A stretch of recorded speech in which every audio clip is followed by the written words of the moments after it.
Tigana. This is a book that I picked up not because of the book itself, but because of the author. Gavriel K is a widely recognized author in the booktube space, especially for his prose. Not only this, but he writes fantasy standalones. Any lack of commitment is less intimidating. But what is this book about? Tigana is about a particular principality in a peninsula that seeks to liberate itself from a sorcerer's curse. The name of their province has been stripped away from the people's minds, from the history, from everything. Whenever the name is spoken, it is simply not heard by those who were not born there before the spell was cast. In the afterword, Kay compares this to the communist attempts to erase certain figures from history. There are the famous, or infamous, examples of photos that have been edited to remove figures that have been, deleted outright from Soviet history in books. In Kay's eyes, there is more to human loss than suffering. People can be unpersoned. Their names can be taken away and forgotten by history, and this must also be talked about. Right from the outset, this was a fascinating novel concept. I was especially excited that this was the one that I picked up. So let's get started to see what I thought. General picture. In a way, this book was a wild ride, eliciting a wide range of emotional responses from me. But not in a way that you would think. This book started out in a way that was completely baffling. There were confusing structural decisions that were quite simply confusing from a writing perspective, and I was already coming up with aggressive critiques. As the story moved on, the story began to make more sense, and the reader side of me could forgive those mishaps. The middle section of the story was bogged down in rambling and sections that seemed disconnected, almost like short stories even.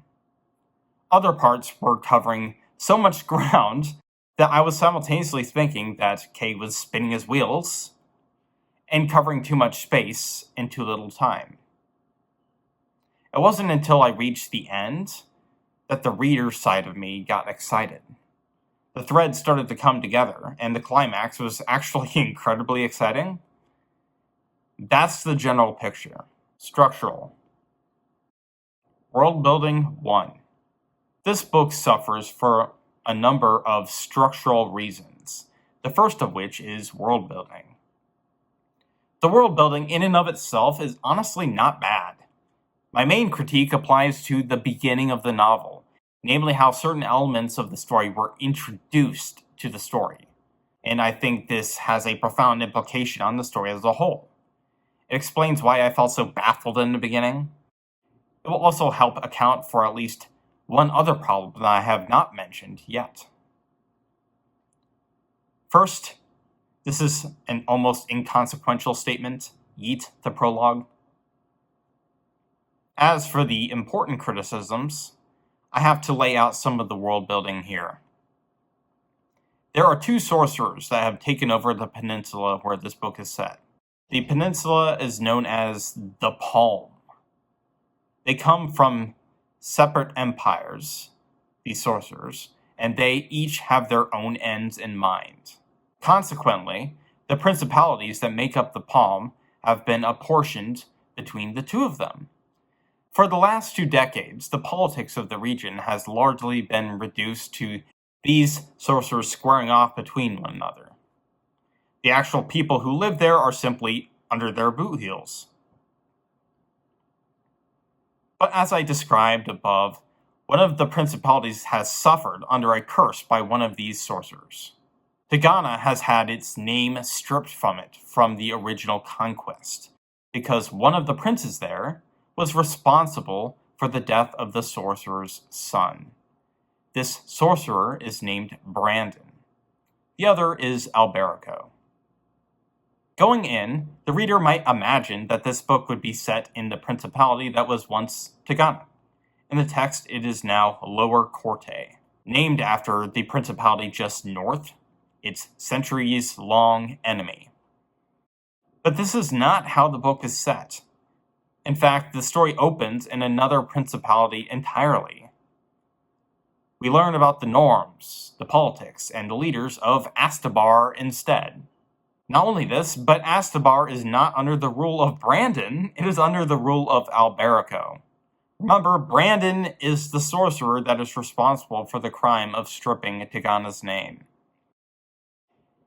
This underlies all the problems of the beginning. In the first part of the story, there are a number of characters in Astabar who are working together in a scheme behind the eyes of Alberico. I spent the whole beginning of the story learning about Alberico. We learn about the people that he is oppressing, some more intimately than others, of course. And this is just the beginning of the narrative. So I'm still putting together the pieces of the story in the first place. You understand how that works, right? You start a fantasy novel. The left turn came when I learned that Alberico is the other sorcerer, not the one who stripped the name of Tigana, as it's described on the back of the book. There are characters that make the point that Alberico can't be ignored, and this is fine, but I'm not arguing that he should be ignored. I'm saying that he should take a backseat to Brandon. This is all bound up with an awkward introduction of the main plot. After living in Astabar, after learning about them and their plights and their plots against Alberico, the story takes a sudden left turn. All that careful build-up I've read for the last 100 pages or so is not actually the main plot. Get ready for the real plot, Tigana and Brandon. The reader is supposed to feel bad about Tigana and what they've suffered, but Tigana is just a random place in the world at this point. All of this felt very emotionally shallow. It is not until we get to the second part of the story, where we are introduced to Dianora and Brandon, that we actually start to grasp the broader scope of the palm, and also what Brandon has done to Tigana. This is where the story starts to get interesting. But it is too late. It almost reminds me of those shoehorned flashbacks that readers often get in manga that are completely out of place. I didn't care about the stakes when the events were happening, and when the flashback comes, I just wonder why it hadn't come sooner. Are you supposed to retroactively feel things now? What's so annoying is that manga is serialized. They put it out one chapter after another, so that makes sense why it might feel bad, but this isn't. World building 2. It is pretty obvious what should have happened in the story to fix this. A simple fix is to put Dianora's section first, and then follow that with a section in Astabar. This would only be a light edit, but I also guessed that starting the story with Dianora would be unconventional. The actual protagonist is Devon, and the members of this party in Astabar, so they have to come first. Another problem is the jarring shift from Dianora over to Devon. The shift works better the way it is in the books because Brandon is named in the first part. You get the name drop, and then we get to see him up close in the second part. The more radical change that needs to happen is probably obvious as well. The setting of the first part needs to be changed from Astabar to Lower Corte, or Tigana. Here, we get to learn about the shell that is Lower Corte today.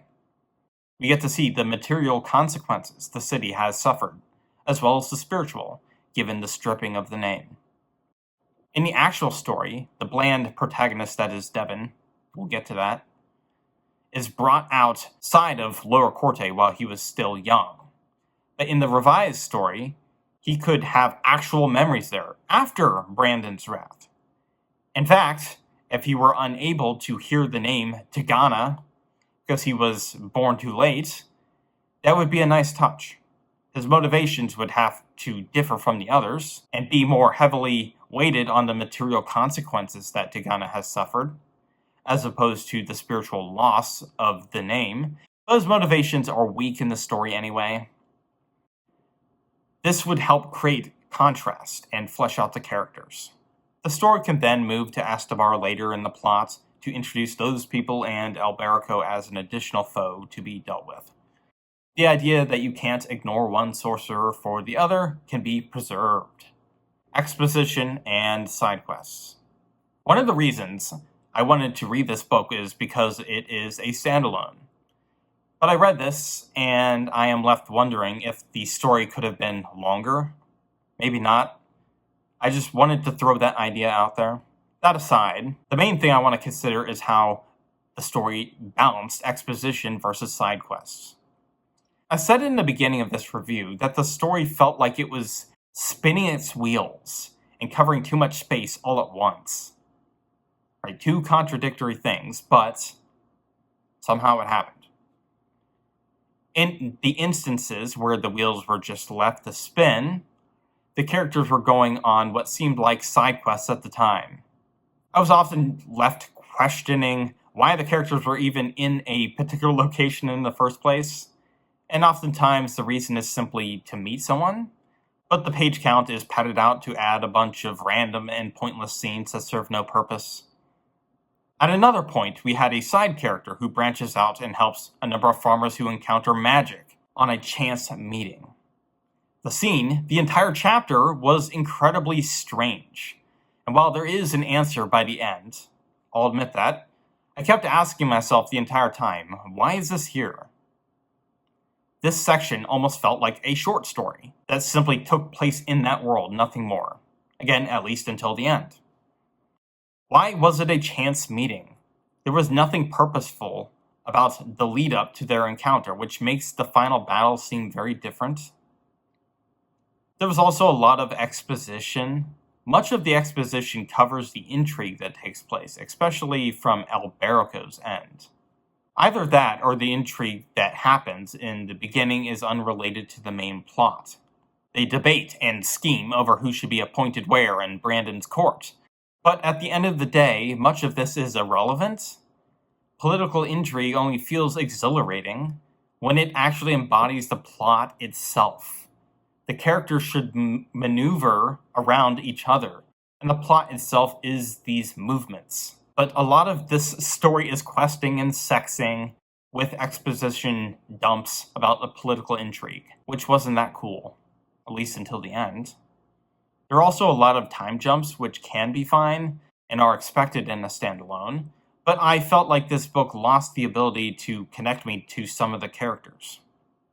We are told about them, about who they are, about what their nature is, but we don't really see it throughout the story. We don't see it in the plot. In fact, there are entire sections of the story where some characters just disappear from the page, because they are somewhere else, I guess. I don't know.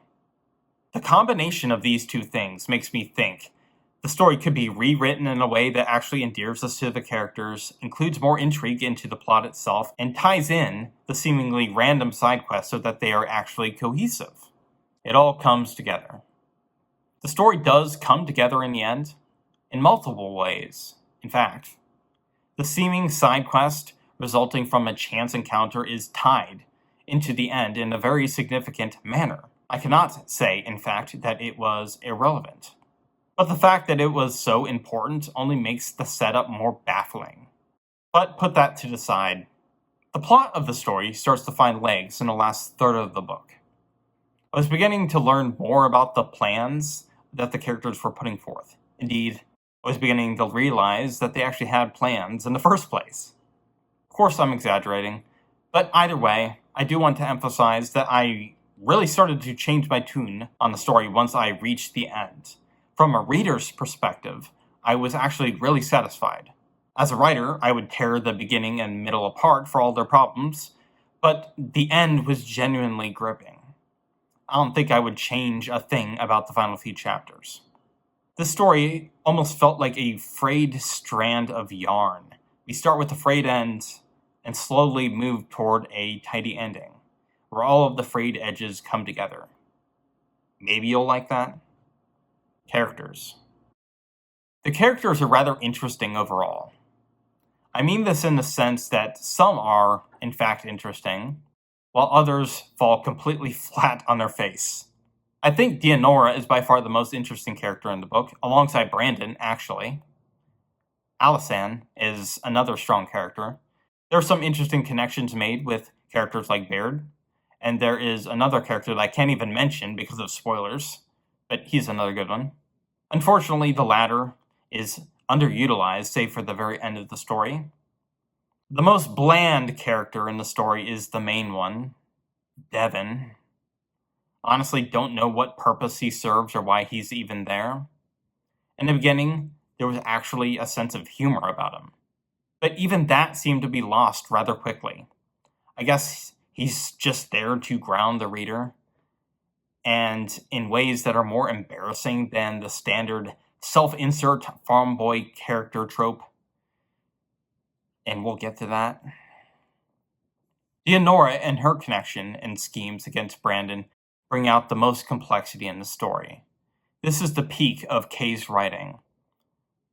On the other hand, there are other character interactions, like Alisan's relationship that just came out of nowhere. I had no idea what that was about. In this case, this is the nadir of Kay's writing. Dianora's backstory with her brother is also strong and disturbing. Everything else falls somewhere in between. Weird, voyeuristic sex shit. Before I move on to the discussion of the themes, I want to discuss one aspect of the story that was just strange and caught me off guard. And that was the sex scenes. Now, I don't mind sex scenes in books. I'm actually a defender of George R.R. Martin when it comes to his sex scenes. People often criticize them because they're not titillating, but this is precisely why I prefer his scenes. His scenes prioritize the character writing over the voyeuristic element that some readers froth at the mouth for.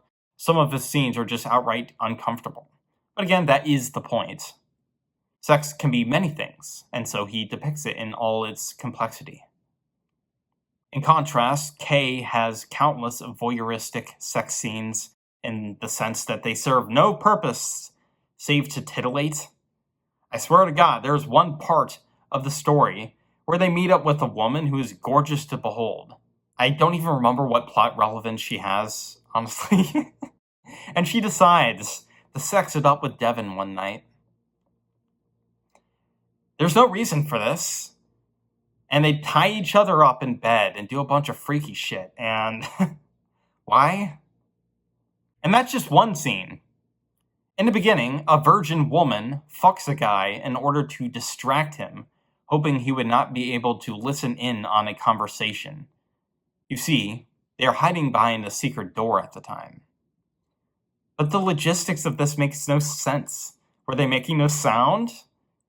How would they not be heard? Kay tries to add character complexity later, but this was just stupid. I was just rolling my eyes.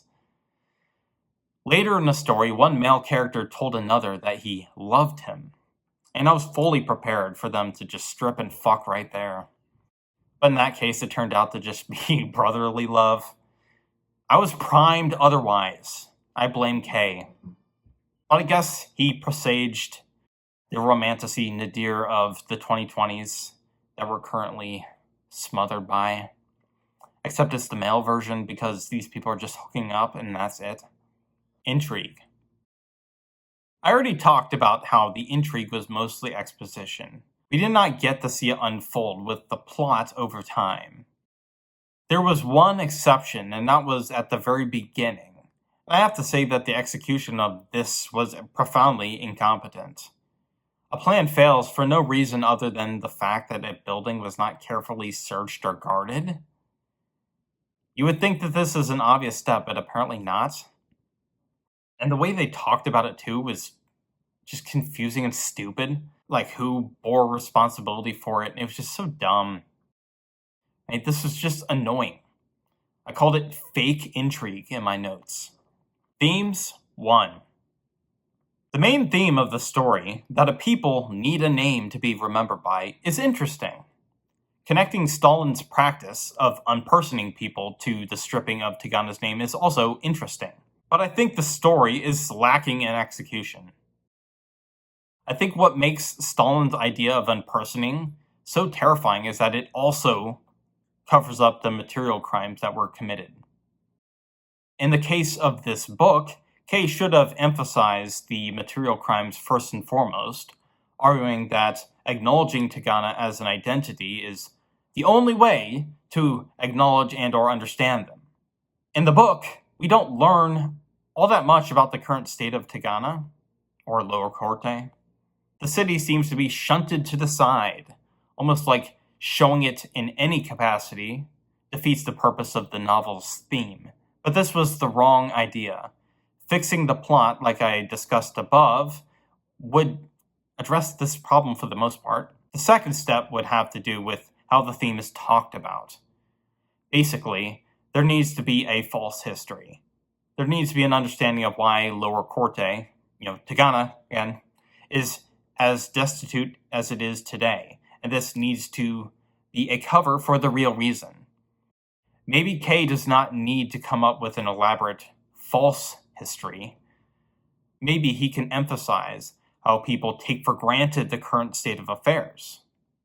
What matters is that Kay does none of it, because he barely talks about Tigana's material state at all. Indeed, he barely even depicts it in the first place. Themes, too. One of the strengths of the story is how the themes that it discusses become more complex as the story continues on. I can't actually talk about most of the specifics, if only because it becomes a bit spoilery. They involve relationships and compassion, which I found to be surprising but also refreshing. I went into the story thinking the story would go in one direction, but it landed in a much more complex way. That said, some of the discussions seemed to be a bit one-sided. There were debates between characters over whether their lives were bearable under the rule of sorcerers and whether it was worth taking the risk to break down order. Kay said in the afterword that this was supposed to be an actual debate, but the way he characterized it in the afterword was different from how he depicted the debate in the book. And I think the difference made one side more obviously right, the hero side. In the afterword, it was a debate over safety versus freedom, with a dose of risk thrown in. In the book, one side was reduced to arguing that he was free under the sorcerer's rule, not that he was safer, which is a different thing entirely. And there was even a scene where a character dismisses him out of hand, simply because he thought he was beyond argument. At no point did I think that there was an actual conversation that I was supposed to consider. Ending. The ending only has one disappointing element in it. There is a character that should have died. I will say no more. Other than that, I think the novel sticks the landing perfectly. Kay manages to make all of those loose threads relevant by tying them into the plot at the most pivotal moment in the story. And I would be lying if I said that I was not impressed. When you have complex feelings about the way the events are unfolding, then you know the author is doing something right. Conclusion. Overall, this novel was a bit of a mess. The opening was baffling. The middle section was rambling and tedious, but it all came together in a satisfying climax. All this said, I don't rate books on their endings alone. I think this novel could have been much stronger if it had avoided the problems I discussed above. I think I will give this a 4.5 out of 10. I have now released both volumes of The Paths We Have Taken, which is the first arc in the Broken Reality. This is my grim, dark, epic horror fantasy series.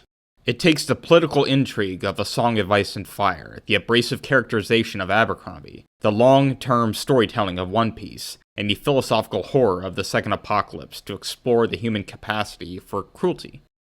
Check it out if you are interested.